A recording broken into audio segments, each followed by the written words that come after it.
ಅಧಿವೇಶನದಲ್ಲಿ ಇವತ್ತಿನಿಂದ ಶುರುವಾಗಲಿದೆ ಅಸಲಿ ಆಟ. ಸಚಿವ ಬಿ ನಾಗೇಂದ್ರ ರಾಜೀನಾಮೆಗೆ ಬಿಜೆಪಿ ಹೋರಾಟ. ಬಿಡದಿ ಟೌನ್ಶಿಪ್ ವಿಚಾರ ನಾವೇ ಚರ್ಚೆಗೆ ತೆಗೆದುಕೊಂಡಿದ್ದೇವೆ ಎಂದ ಸಚಿವ. ಇದೆಲ್ಲ ಸುದ್ದಿ ನೋಡೋಣ ಸದನ ಕದನ ನ್ಯೂಸ್ ಟಾಪ್ 9ನಲ್ಲಿ. ಮಹರ್ಷಿ ವಾಲ್ಮೀಕಿ ಅಭಿವೃದ್ಧಿ ನಿಗಮದಲ್ಲಿ ಅವ್ಯವಹಾರ ಎಸಗಿದ ಆರೋಪ ಹೊತ್ತಿದ್ದರೂ ಬಿ ನಾಗೇಂದ್ರ ಅವರಿಗೆ ಮತ್ತೆ ಸಚಿವ ಸ್ಥಾನ ನೀಡಿರುವ ಪ್ರತಿಪಕ್ಷ ಬಿಜೆಪಿಯನ್ನ ಕೆರಳಿಸಿದೆ. ಬಿ ನಾಗೇಂದ್ರ ರಾಜೀನಾಮೆಗೆ ಬಿಗಿ ಪಟ್ಟು ಹಿಡಿದಿರುವ ಬಿಜೆಪಿ ಇವತ್ತಿನಿಂದ ರಾಜ್ಯಾದ್ಯಂತ ಹೋರಾಟ ತೀವ್ರಗೊಳಿಸಲಿದೆ. ಇದಲ್ಲದೆ ವಿಧಾನಸಭೆ ಅಧಿವೇಶನದಲ್ಲೂ ಬಿ ನಾಗೇಂದ್ರ ರಾಜೀನಾಮೆಗೆ ಪಟ್ಟು ಹಿಡಿಯುವುದಕ್ಕೆ ತೀರ್ಮಾನಿಸಿದೆ. ಇವತ್ತಿನಿಂದ ವಿಧಾನಸಭೆ ಅಧಿವೇಶನದ ಅಸಲಿ ಕದನ ಶುರುವಾಗಲಿದೆ. ವಿಧಾನಸಭೆ ಮತ್ತು ವಿಧಾನ ಪರಿಷತ್ ಎರಡೂ ಸದನಗಳಲ್ಲೂ ಬಿಜೆಪಿ ಶಾಸಕರು ನಾಗೇಂದ್ರ ರಾಜೀನಾಮೆಗೆ ಒತ್ತಾಯಿಸಿ ಹೋರಾಟ ಮಾಡಲಿದ್ದಾರೆ. ಕಲಾಪ ಶುರುವಾಗ್ತಾ ಇದ್ದಂತೆ ವಿಚಾರ ಕೈಗೆತ್ತಿಕೊಳ್ಳುವುದಕ್ಕೆ ತೀರ್ಮಾನ ಮಾಡಿದ್ದಾರೆ. ಈ ಹೋರಾಟವನ್ನು ಸರ್ಕಾರ ಒಂದು ನಿರ್ಧಾರ ಕೈಗೊಳ್ಳುವವರೆಗೂ ಮುಂದುವರಿಸಬೇಕು ಅಂತ ಕೇಸರಿ ಪಾಳ್ಯ ನಿರ್ಧರಿಸಿದೆ. ಸದನದ ಬಾವಿಗೆ ಇಳಿಯದೆ ರಾಜೀನಾಮೆಗೆ ಆಗ್ರಹಿಸಬೇಕು, ಆಸನದಲ್ಲಿ ಇದ್ಕೊಂಡೇ ರಾಜೀನಾಮೆಗೆ ಒತ್ತಾಯಿಸಬೇಕು, ಕಾರ್ಯಕಲಾಪ ನಡೆಯುವುದಕ್ಕೆ ಅವಕಾಶ ನೀಡಬಾರದು ಎಂಬ ತೀರ್ಮಾನಕ್ಕೆ ಬಂದಿದೆ.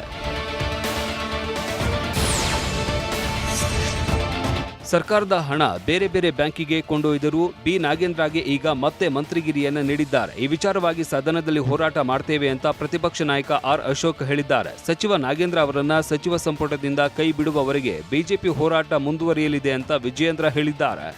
ಸದನದಲ್ಲಿ ಈ ನಾಗೇಂದ್ರ ವಿಚಾರವಾಗಿ ನಾವು ಫಸ್ಟ್ ತಗೊಂತಾ ಇದ್ದೀರಿ. ಯಾಕಂದ್ರೆ ಇದೇ ಸದನದಲ್ಲಿ ಅವರನ್ನ ವಜಾ ಮಾಡಿತ್ತು. ಅದು ಕ್ಯಾಂಡಲ್ ಅಲ್ಲ, ಡೈರೆಕ್ಟ್ ಸರ್ಕಾರದ ಹಣವನ್ನ ಬೇರೆ ಬೇರೆ ಬ್ಯಾಂಕ್ಗಳಲ್ಲಿ, ಕೋಆಪರೇಟಿವ್ ಬ್ಯಾಂಕ್ಗಳಲ್ಲಿ ಹಾಕಿ ಅಲ್ಲಿಂದ ಎಲೆಕ್ಷನ್ಗೆ ತಗೊಂಡೋಗಿರೋದು ಈಗಾಗಲೇ ಪ್ರೂವ್ ಆಗೋಟಿದೆ. ನಾಗೇಂದ್ರ ಅವರನ್ನ ತತ್ಕ್ಷಣ ಸಚಿವ ಸಂಪುಟದಿಂದ ಕೈ ಬಿಡಬೇಕು.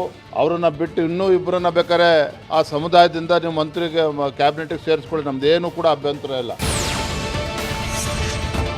ವಾಲ್ಮೀಕಿ ಅಭಿವೃದ್ಧಿ ನಿಗಮದ ಹಗರಣ ರಾಜ್ಯ ಸರ್ಕಾರದ್ದು. ಸರ್ಕಾರ ಎಸ್ಐಟಿ ರಚನೆ ಮಾಡಿದ್ದೆ ಬಿ ನಾಗೇಂದ್ರಗೆ ಕ್ಲೀನ್ ಚೀಟ್ ಕೊಡೋದಕ್ಕೆ ಅಂತ ಮಾಜಿ ಮುಖ್ಯಮಂತ್ರಿ ಹಾಗೂ ಸಂಸದ ಬಸವರಾಜ ಬೊಮ್ಮಾಯಿ ಆರೋಪಿಸಿದ್ದಾರೆ. ಚಾರ್ಜ್ ಶೀಟ್ ಮಾಡಿದ ವ್ಯಕ್ತಿಯನ್ನ ಮಂತ್ರಿ ಮಾಡ್ತೀರಾ? ಬಿಹಾರದಲ್ಲೂ ಬಿಜೆಪಿಯವರ ಮೇಲೆ ಎಫ್ಐಆರ್ ಆಗಿದೆ ಎಂಬ ಕಾಂಗ್ರೆಸ್ನವರ ಆರೋಪಕ್ಕೆ ಪ್ರತಿಕ್ರಿಯಿಸಿ, ಎಫ್ಐಆರ್ ಎಲ್ಲರ ಮೇಲೂ ಇದೆ, ಆದರೆ ಚಾರ್ಜ್ ಶೀಟ್ ಆಗಿದ್ಯಾ ಅಂತ ಬಸವರಾಜ ಬೊಮ್ಮಾಯಿ ಪ್ರಶ್ನಿಸಿದ್ದಾರೆ.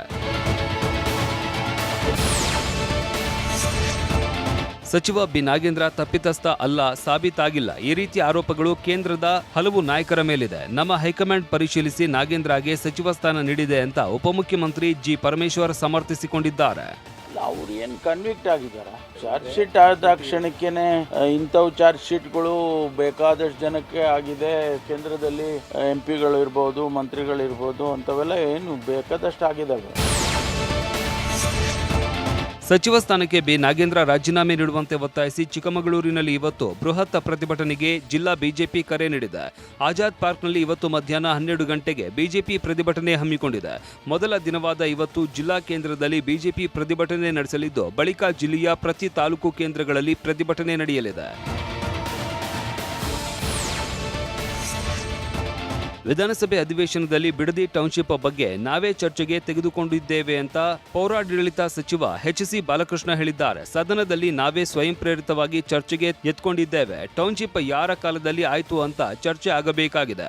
ಜನರ ಮುಂದೆ ವಾಸ್ತವಾಂಶ ಬಿಚ್ಚಿಡ್ತೇವೆ ಅಂತ ಸಚಿವ ಬಾಲಕೃಷ್ಣ ಹೇಳಿದ್ದಾರೆ. ಇನ್ನು JDS ನವರದ್ದು ಪಾದಯಾತ್ರೆ ಅಲ್ಲ, ಜಾಲಿ ಯಾತ್ರೆ ಅಂತ ಲೇವಡಿ ಮಾಡಿದ್ದಾರೆ.